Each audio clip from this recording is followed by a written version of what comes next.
international career. ইংল্যান্ডের রেহান আহমেদের এক ইনিংস মনে করিয়ে দিল মাহমুদুল্লাহ রিয়াদের কথা। মাহমুদুল্লাহ যেটা চেষ্টাই করেননি সেটাই শক্ত আত্মবিশ্বাসে করে দেখিয়েছেন ইংল্যান্ডের রেহান আহমেদ।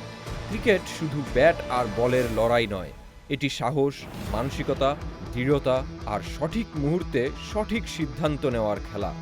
আজ আমরা কথা বলবো 18 বলে 43 রানের সেই সমীকরণ নিয়ে, যা একবার লিখেছিল গৌরব গাথা, আরেকবার রেখে গেছে দীর্ঘশ্বাস। ফিরে যাই সাম্প্রতিক বিশ্বমঞ্চে। সেমিফাইনালের স্বপ্ন বাঁচিয়ে রাখতে আফগানিস্তানের বিপক্ষে সেদিন বাংলাদেশের দরকার ছিল 19 বলে 43 রান। ক্রিজে ছিলেন অভিজ্ঞ মাহমুদুল্লাহ রিয়াদ।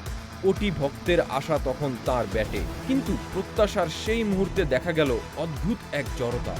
নূর আহমেদের করা এক ওভারে এলো না কোনো রান, আক্রমণের বদলে রক্ষণাত্মক ভঙ্গি, আর সেখানেই যেন বদলে গেল ম্যাচের গল্প। সেই এক ওভারই শেষ করে দিল বাংলাদেশের সেমিফাইনালের স্বপ্ন। কিন্তু ক্রিকেটের মঞ্চে একই সমীকরণ ভিন্ন গল্পও লিখে ইংল্যান্ডের তরুণ অলরাউন্ডার রেহান আহমেদ দেখালেন সাহস কাকে বলে। 18 বলে 43 রানের কঠিন লক্ষ্যের সামনে ব্যাট হাতে দাঁড়িয়ে প্রথম বলেই ছক্কা হাঁকান রেহান। সঙ্গে ছিল উইল জ্যাক্স। মাত্র 7 বলে 19 রানের ঝড়ো ইনিংসে রেহান 3 বল হাতে রেখেই নিশ্চিত করেন জয়। এখানে শুধু রান নয়, চোখে পড়েছে তার ইন্টেন্ট, হার না মানা মানসিকতা।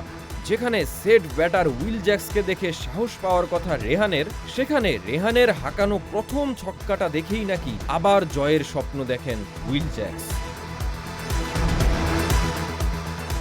অথচ এই 18 বলে 43 সমীকরণটাই একসময় রূপকথা হয়েছিল। 2018 সালে নিদাহাস ট্রফিতে একই লক্ষ্য তাড়া করে ইতিহাস লিখেছিলেন মাহমুদুল্লাহ, কিন্তু বিশ্বকাপের মঞ্চে সেই আগ্রাসন আর দেখা গেল না। ক্রিকেট শেখায় অভিজ্ঞতা গুরুত্বপূর্ণ, তবে সাহসী শেষ কথা।